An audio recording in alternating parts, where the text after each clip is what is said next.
Hey guys, I'm going to show you how to fix if Threads account saying problems.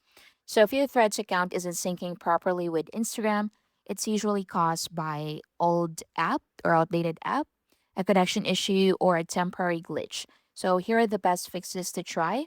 So first, open your settings and check your internet connection. So open Wi-Fi, then you can switch between Wi-Fi and mobile data.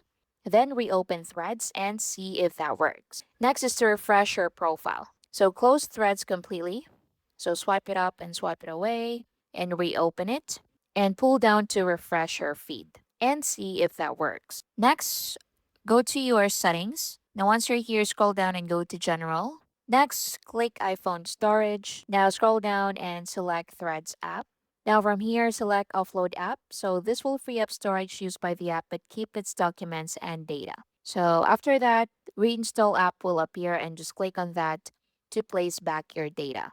And once done, open Threads again and see if that solves the problem. Next is to restart your device. So a simple reboot can resolve temporary syncing issues. Next is to update Threads and Instagram.